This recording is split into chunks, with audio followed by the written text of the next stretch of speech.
जोहार, मैं आनंद कुमार और आप देख रहे हैं जनमन की बात। दोस्तों, हेमंत सोरेन ने 4 जुलाई को राज्य के 13वें मुख्यमंत्री के रूप में शपथ ली।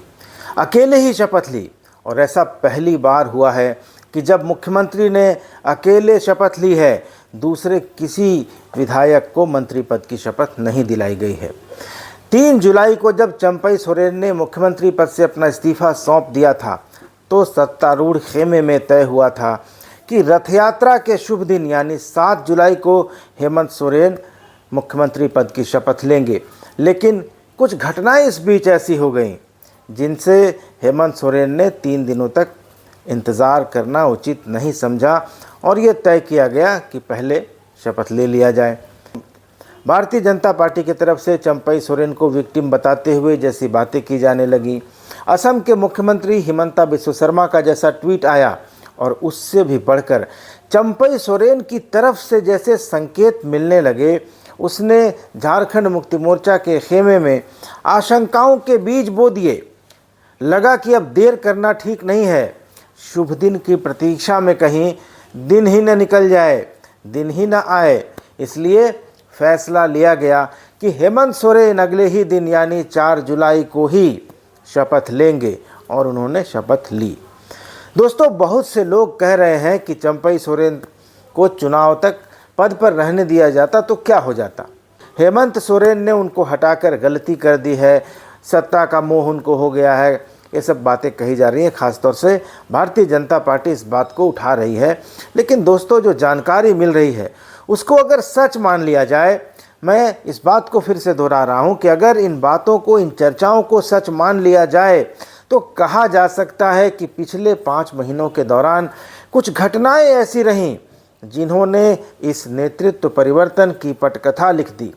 इनमें एक पात्र सबसे ज़्यादा उभर कर आया है, जिसकी सबसे ज़्यादा चर्चा हो रही है, और यह पात्र है पूर्व मुख्यमंत्री चंपई सोरेन का पूर्व प्रेस सलाहकार धर्मेंद्र गोस्वामी उर्फ चंचल गोस्वामी। आईएएस और आईपीएस के ट्रांसफ़र पोस्टिंग को लेकर चंचल काफ़ी चर्चाओं में रहा है और चंपई सोरेन के इस्तीफा देने के दिन जिस तरह से सरायकेला के एसपी मनीष टोप्पो का तबादला किया गया, कुछ और पुलिस वालों के तबादले किए गए, उससे भी इन बातों को बल मिला है। चंपई सोरेन के इस्तीफे के बाद चंचल गोस्वामी के कई किस्से सामने आ रहे हैं और जगह जगह पर आ रहे हैं। इन किस्सों पर एक पूरा वीडियो बन सकता है, शायद मैं ही किसी दिन ऐसा कोई वीडियो बनाऊंगा। दोस्तों, कहा जा रहा है कि नेतृत्व परिवर्तन के फैसले के पीछे जो कई सारे कारण रहे हैं उनमें चंचल गोस्वामी भी एक कारण है और कहने वाले कह रहे हैं कि उसने ट्रांसफ़र पोस्टिंग में भारी वारा न्यारा किया है। दोस्तों, चर्चा तो ये भी है कि 3 जुलाई की बैठक में जब हेमंत सोरेन को नेता चुनने के लिए बैठक हो रही थी मुख्यमंत्री आवास में, तो अचानक बैठक के बीच में मुख्यमंत्री चंपई सोरेन के प्रेस सलाहकार धर्मेंद्र गोस्वामी उर्फ चंचल गोस्वामी ने उनसे कहा कि सर, सरायकेला चलना है, भाभी जी ने बुलाया है। कहा जाता है कि चलती बैठक में चंचल गोस्वामी की इस बात ने बहुतों के माथे पर शिकन पैदा की। हालांकि ऐसी बातों की कोई ऑन कैमरा पुष्टि नहीं करता है, लेकिन चर्चा तो इस बात की है कि चंचल की इस बात को संभावित बगावत के खतरे के रूप में देखा गया। दोस्तों, कल सरायकेला लौटने पर जिस तरह का बयान चंपई सोरेन ने दिया है, वह बयान भी इस बात की तरफ इशारा करता है कि चंपई सोरेन अनुकंपा में मिले मुख्यमंत्री के पद को अपना हक समझ बैठे थे। चंपई सोरेन ने कहा है कि पद पर नहीं रहने का उनको मलाल है। हालांकि उन्होंने कहा कि वे अपने इस छोटे से कार्यकाल से संतुष्ट हैं। तो दोस्तों, चंपई सोरेन को पद जाने का मलाल है, वे इसको जता भी रहे हैं, लेकिन पद पर आने का शुक्रिया वे अदा नहीं कर रहे। मुख्यमंत्री बनाने के लिए वे हेमंत सोरेन को धन्यवाद नहीं कर रहे हैं, जबकि उन्हें तो ऐसा करना चाहिए था। हेमंत सोरेन ने उनको जेल जाने के दिन गद्दी सौंपी थी। चंपई सोरेन को तो पता भी नहीं था कि वे सीएम बन सकते हैं। उनसे सीनियर लोग थे, स्टीफन दा थे जो मधुकोड़ा सरकार में उप मुख्यमंत्री थे, लेकिन बनाया गया चंपई सोरेन को। तो जेल से जब हेमंत सोरेन लौटे तो चंपई सोरेन का फर्ज बनता था कि वे खुद सामने से आकर पद छोड़ने की पेशकश करते, लेकिन उन्होंने ऐसा नहीं किया। फिर जब ये खबरें आने लगी कि हेमंत सोरेन दोबारा मुख्यमंत्री बन सकते हैं, तो चंपई सोरेन ने 2 दिनों तक अपने सभी कार्यक्रम रद्द कर दिए।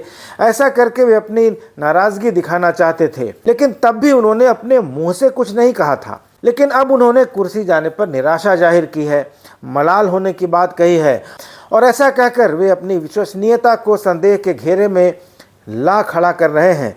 जिस भरोसे से हेमंत सोरेन ने उनको सत्ता सौंपी थी, उस भरोसे को, उस विश्वास को चंपई सोरेन अब खुद तोड़ने की कोशिश में लगे हैं। जिस तरह से वे नियुक्ति पत्र नहीं बांटने की तकलीफ बयान कर रहे हैं, कह रहे हैं कि शिक्षक नियुक्ति समेत कई विभागों में लंबे समय से खाली पड़े पदों पर बहाली की प्रक्रिया निकालकर युवाओं को नियुक्ति पत्र बांटने की उनकी तमन्ना थी, दिली ख्वाहिश थी। वे जताने की कोशिश कर रहे हैं कि जैसे नियुक्तियों की सारी कवायद उनके समय में ही हुई, उन्होंने ही इसको इनिशिएट किया और अंजाम तक नहीं ला पाने का उनको मलाल है। 200 यूनिट फ्री बिजली देने, पुलिस बहाली करने, जनजातीय भाषाओं के शिक्षकों की बहाली करने, मुख्यमंत्री आबुआ स्वास्थ्य बीमा योजना जैसी कई महत्वपूर्ण और कल्याणकारी योजनाओं का अकेले श्रेय चंपई सोरेन लेना चाह रहे हैं। वे कह रहे हैं कि 5 महीनों में उन्होंने झारखंड को नई ऊंचाइयों पर पहुंचा दिया। यानी कहीं न कहीं वे ये संकेत भी दे रहे हैं कि हेमंत सोरेन से अच्छा शासन प्रशासन उन्होंने दिया और मुख्यमंत्री की कुर्सी पर उनका हक हेमंत सोरेन से कहीं ज़्यादा है।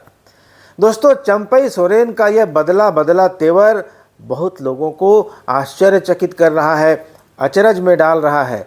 चंपई सोरेन को जानने वाले बताते हैं कि चंपई सोरेन दरअसल ऐसे हैं नहीं।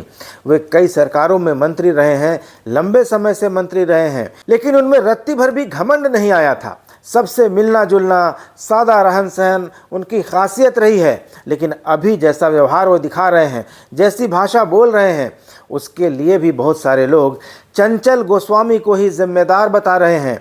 सरायकेला के आदित्यपुर के माझी टोला का निवासी चंचल गोस्वामी बचपन से ही स्टेज प्रोग्राम करता था, उसी से आजीविका चलती थी। प्रसिद्ध भजन गायक लखबीर सिंह लखा को अपना आइडल मानने वाला चंचल भोजपुरी गीत भी बड़ी महारत से गाता है।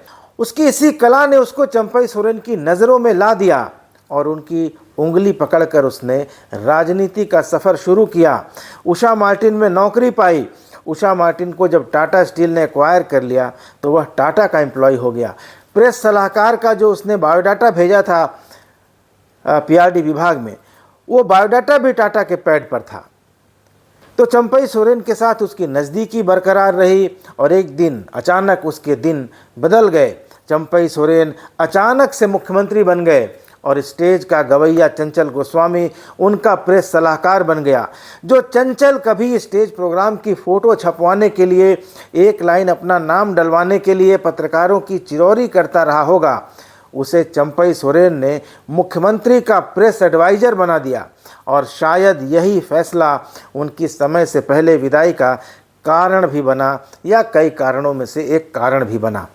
दोस्तों, समृद्ध भारत नाम की एक वेबसाइट ने लिखा है कि चंचल की चंचलता का आकलन आप इस बात से भी कर सकते हैं कि वह एक बार तो सार्वजनिक मंच पर ही मुख्यमंत्री चंपई सोरेन की बगल वाली कुर्सी पर विराजमान हो गए। बाद में अधिकारियों ने जब बताया कि बगल वाली कुर्सी तो कैबिनेट मंत्रियों और प्रदेश के बड़े राजनेताओं के लिए रिजर्व है, आपकी कुर्सी मुख्यमंत्री के पीछे है, तब जाकर चंचल ने कुर्सी छोड़ी और पीछे जाकर बैठे।